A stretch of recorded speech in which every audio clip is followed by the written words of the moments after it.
Nga Bashkimi Evropian vazhdimisht po bëhet thirrje për vazhdimin e dialogut Kosovë-Serbi dhe të ketë normalizim marrëdhënies nëpërmjet dy vendeve. Madje kjo thirrje po vjen dhe në samitin e Tiranës, që po mbahet këto ditë me liderët e Ballkanit Perëndimor. Presidenti e Kosovës Vjosa Osmani, si përfaqësuese e Kosovës në këtë samit, ka takuar gjatë të premtes përfaqësuesit e lartë të BE-s, Kaja Kallas. Osmani ka thënë se Kosova është e gatshme për hapjen e radhës në rrugën e saj drejt Bashkimit Evropian. Kënaqësi të takojë me përfaqësuesin e lartë të BE-s, Kaja Kallas, një mbështetje e kamotshme për një Europë të sigurt dhe të bashkuar. Duke qenë se gjatë vizitës së saj javën e ardhshme në Kosovë, do jem në një vizitë shtetërore të paracaktuar jashtë vendit, takimin e realizuam në Tiranë. Kosova është e gatshme për hapjen e radhës në rrugën e saj drejt Bashkimit Evropian, ka shkruar Osmani. Osmani ka thënë se ka një blokadë totale nga ana e Bashkimit Evropian dhe se nuk po vlerësohet puna. Ka një blokadë totale nga ana e BE-s, nuk vlerësohet puna jon, nuk vlerësohen reformat e ndërmarra, nuk vlerësohet fakti që ne jemi 100% me politikat e tyre, sa i përket sanksioneve ndaj Rusisë, por edhe politikave të tjera. Për fat të keq po jepet një mesazh shumë i keq për rajonin ton. Më shumë po ju hapet në raport me ata që shkojnë në Moskë te Putini, sesa për ne që nuk shohim rrugë dhe alternativë tjetër veç BE-s, u shpreh Osmani. Osmani deklaroi tutje se me rëndësi në bisedimet me Serbinë janë bisedimet nëpërmjet Kosovës dhe Bashkimit Evropian. Gjithë këto thirrje dhe presione që po vijnë nga BE-ja për vazhdimin e dialogut me Serbinë, a tregojnë se kjo është një ndër çështjet më të rëndësishme për Kosovën aktualisht? Analistja politike Makbule Shkodra ka thënë se Bashkimi Evropian po vazhdon të bëjë thirrje për normalizim të marrëdhënieve nëpërmjet Kosovës dhe Serbisë dhe ajo mendon se ka të drejtë. A duhet të vazhdohet me dialogun i cili ka filluar një sër negociatash që prej vitit 2011 dhe nuk kemi arritur në atë që na njeh si shtet të pavarur? Unë mendoj se jo.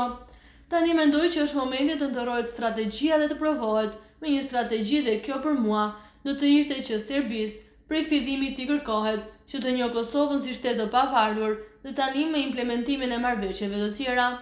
Përndryshe dua të them që është e rëndësishme të dëgjoj zëra që ne mundemi të vazhdojmë rrugëtimin ton, por nuk është ashtu, sepse pikërisht ky raport jo i normalizuar po e bën Kosovën të duket si një vend i pasigurt, për shkak se ne kemi pasur për shembull veprimin terrorist që ndodhi në Bajsk, pastaj sulmi në Iber-Lepenc, dhe kjo po na bën si një shtet jo i sigurt dhe po ndikon pastaj që të gjithë ata investitorë që mund të ishin prezent në Kosovë të largohen sepse nuk na shohin si vend të sigurt, ka vlerësuar Shkodra.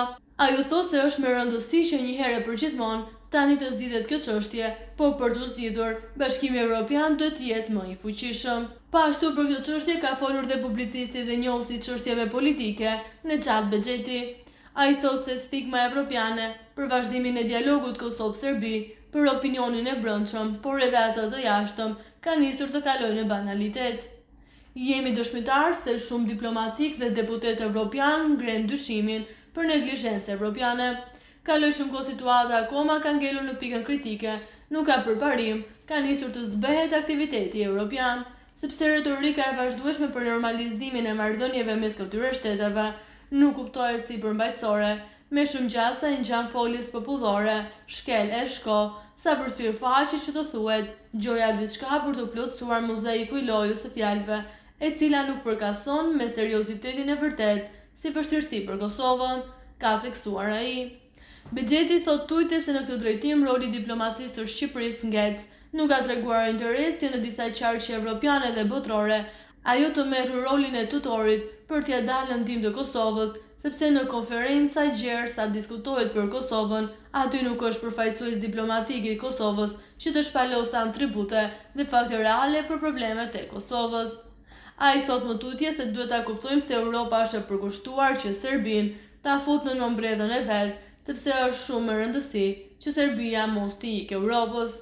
Prandaj Europa bën kompromise dhe i mbyll syt për veprimet e Vučić.